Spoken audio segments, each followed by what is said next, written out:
نحمده ونصلي على رسوله الكريم. محترم مسلمانانو، اکبر خان دا یو کس دی، یو شاعر دی.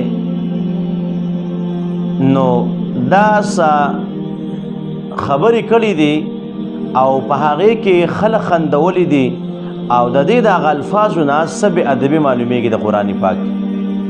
وایي زه سعودي ته لاړم او په سعودي کې چې کوم دی ما هغه عربي ته ویله چې صم بکم عمی فهم لا یرجعون، او دغه رنګې څه نور د قرآن پاک آیتونه ویلي خلک یې خندولی دي. د دې د هغه انداز نه چې کوم دی د قرآن پاک به دې آیتونو پسې یو طرف ته مذاق چې کوم دی هغه معلومیږي. محترمو، نو ممکنه ده چې هغې قصدن دا کار نه وي کړی، ځکه یو ویډیو د هغه راغلی د. محترمو، تاسو دا ویډیو ګورئ، بیا زه تاسو سره مزید خبرې کوم.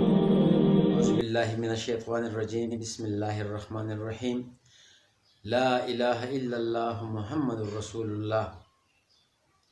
آمنت بالله وملائکته وکتبه ورسوله واليوم الآخر والقدر خیره وشره من الله تعالی والبعث بعد الموت. زما ګرانو اوریدونکو، کتونکو او مینوالو، پښتنو، مسلمانانو، علماو، څومره چې په دې نړۍ کې د پښتنو په ریجن کې څونه پښتانه دي، ټول مسلمانانو ته دا کلمه چې ما وویله، نو زه مسلمان یم، د مسلمان په کور کې پیدا یم، زمونږ په کور کې مدرسه هم چلیږي. ما چې کومه زما ویډیو ده هغه ما نه په ډېره غلطۍ سره، زما په ناپوهۍ سره زما نه شوې ده، او ما فکر نه دی کړی چې دا زه ویم څه، او په آخره کې یو لفظ مې ویلی دی، په هغه لفظ باندې زما ویډیو خلکو وایرل کړې ده. او هغه ویډیو چې دا هغه چې ما وکته، خدای شته زه خفه شوم، خو خوشحاله په دې شوم چې ما ته یو مسلمان ورور مې، زما مینوالو ما ته خپله غلطي په ګوته کړه. نو زه د هغه خپلې غلطۍ معافي غواړم د خپل الله نه، او بیا ستاسو نه، او ستاسو د ټولو چینل والو نه هم معافي غواړم. او تاسو چې زما مطابق څه کمنټس ورکړي دي، که هغه ښه ورکړي دي او که بد یې ورکړي دي، ما د الله د رضا دپاره تاسو ټول معاف کړي یئ، او الله دې ما معاف کړي او تاسو دې ما الله پاک معاف کړي، او آینده به داسې غلطي زما نه نه کېږي انشاءالله که خیري. او دا کومه ویډیو چې ده دا ډېره پخوانۍ ده، خو به هر حال غلطۍ ته به غلطي وایو، تاسو ورته هم غلطي وایئ او زه خو ورته ویم، ځکه چې ما ته به ګوته شوه. او دغه زما دوستان دي، دغه زما رونه دي، دغه زما د اسلام رونه دي چې ما ته یې غلطي په ګوته کړه. نو ستاسو ډېره مهرباني، او انشاءالله زه به آینده دپاره داسې نه کوم.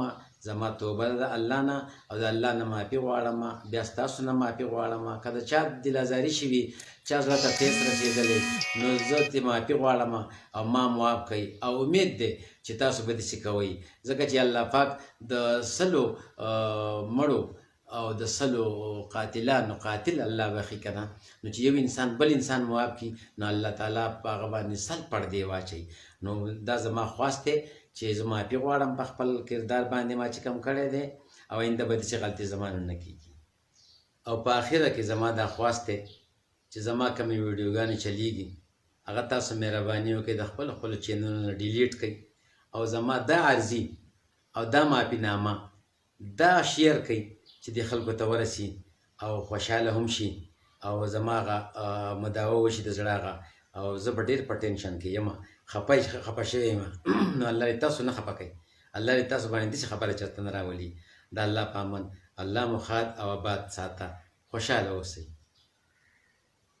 محترمو، تاسو په دې ویډیو کې چې کوم دی وکتله چې دا اکبر خان وایي چې ما څه ویلي دي، په دې زه خفه یم، زما نه په غلطۍ کې دا شوي دي، او د چې کوم دی هغه ایمان مفصل هم ویلی دی، دغه رنګې چې کوم دی کلمې هم ویلي د. محترمو، په آخره کې یو عرض کړی دی چې تاسو مهرباني وکئ، په ما پسې که تاسو کوم ویډیوګانې جوړې کړې وي، تاسو هغه ختمې کئ، او د هغې په ځای باندې دا ویډیو چې کوم دی شیر کئ او عام کئ، چې خلکو ته ورسېږي چې کوم خلک خفه شوي دي، د کوم خلکو چې کوم دی زړونه درمند شوي دي. محترمو، نو ما په دې وجه باندې غوښتله چې دا ویډیو ستاسو سره شیر کړم، چې تاسو ته دغه اکبر خان دی خبرو پته ولګي د هغې د معافۍ چې کوم دی پته ولګېږي او بس چې هغه په خپله معافي غوښتله لمونږ له پکار چې بیا یې مونږ معاف کړو که چېرې هغه معافي نه غواړي هغه به خپل خبرو ولاړ وي نو یقینا مونږ بیا د هغې مخالفت کوو خو هغه چونکې په خپله معافي غوښتلې ده په خپل د خبرو باندې په خپل د